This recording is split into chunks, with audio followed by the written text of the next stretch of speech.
So, okay, welcome back. We are yet to see another video on the line of sight, the angle of elevation and the angle of depression. So quickly I'll go and share my screen and see that I get you to play the video. If you want, I shall share the video also maybe again. Somebody is getting admitted. Okay.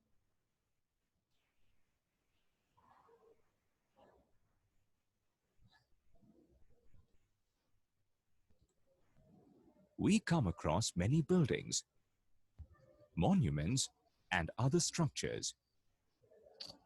The heights of these structures can be found using trigonometric ratios. Is it audible? Is Is it audible? Yes, ma'am. Okay. Yes, ma'am. Okay, thank you. Yeah. Let's review some basic terminology associated with finding heights and distances. Suppose an observer is looking at the top of a tower. The line joining that object and the eye of the observer is called the line of sight. You should be able to write this line of sight in your notebook. So you can draw a structure and then draw it like this maybe later on, because now I'm not giving you that pause in between to draw these diagrams. But remember, whatever is being written down here should be taken down in your classwork. Okay. The angle between the horizontal line and the line of sight, which is above the observer's eye, is called the angle of elevation. Suppose the observer is standing on the edge of a cliff and observing a boat on the water. The line of sight will be as shown. Here, the angle between the horizontal line and line of sight, which is below the observer's eye, is called the angle of depression. This is exactly what I was telling you. This horizontal line is an imaginary line because that is not existing. So that is why this is parallel to your sea level here, because this is the horizontal. So this line is an imaginary line drawn parallel to the ground level or the sea level. And hence you are able to get the angle between the line of sight and the horizontal.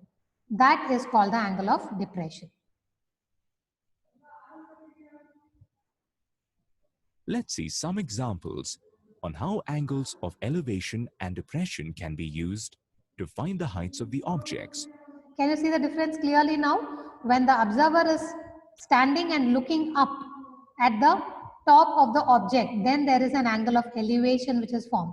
Now in the second case, the observer is at a larger height than the object which is getting observed.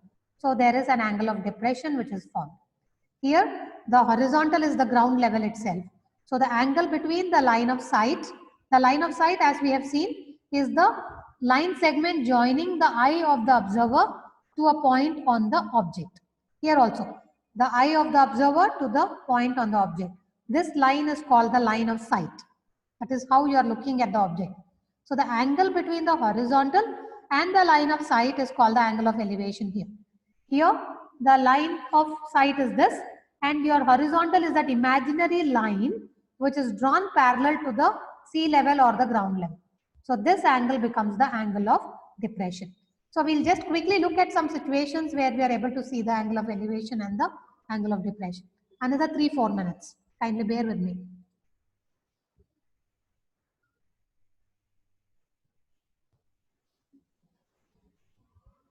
A pole of height 25 meters stands vertically on the ground.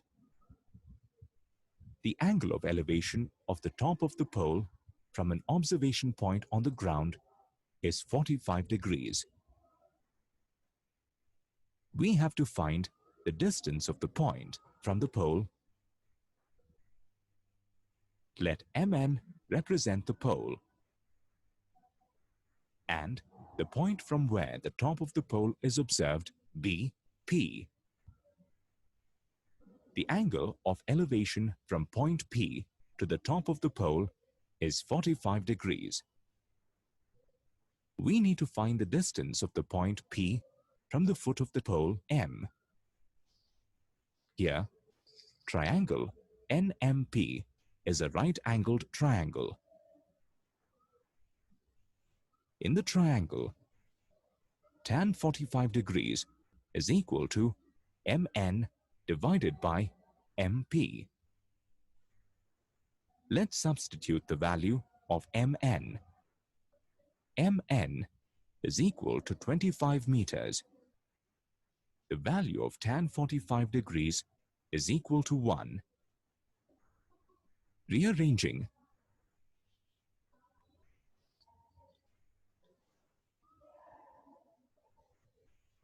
we get the value of mp, that is, the distance of the foot of the pole from the point, is equal to 25 meters. Let's look at another example.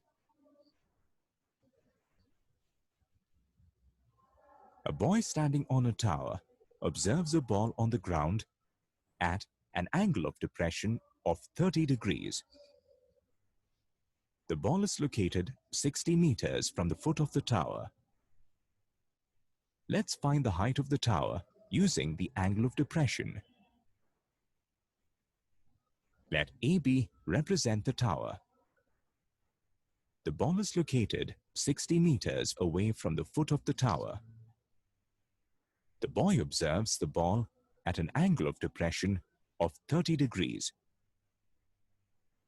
When this line is joined, a triangle is formed. Here, the side AC makes an angle of 30 degrees with the horizontal AP. Considering the side AC as the transversal of parallel lines AP and BC, angle ACB and angle PAC form a pair of alternate angles. Hence, they are equal.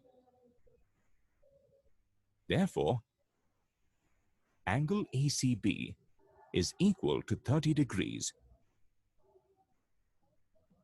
In the triangle ABC, tan 30 degrees is equal to AB divided by BC. Substituting the values, tan 30 is equal to 1 by root 3 and BC equal to 60 meters. We get AB by 60 equal to 1 by square root of 3. Rearranging the expression, we get AB equal to 60 by square root of 3.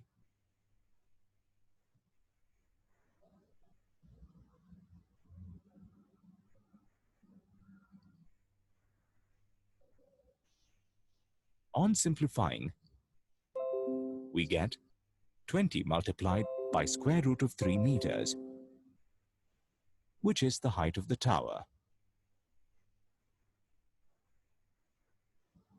The upper part of the tree is exactly broken what by I the wind wanted and you to touches the see. ground, Sorry, just a minute. making an inclination of 30 degrees at a distance of 10 meters. So because I'm in a hurry to let you go for the next class, these two videos are very useful ones because it allows you to see the angle of elevation and depression and also their applications in some real life situations. So I think you can watch this video and then complete these two problems when you get back to the class. Maybe on Wednesday, tomorrow we don't have a class. So try to get used to seeing the angle of elevation and depression. And also I've given you one more additional activity of finding what is a clinometer and see if you can construct a clinometer on your own because it's simple. There are very, very simple ways in which you can construct a clinometer.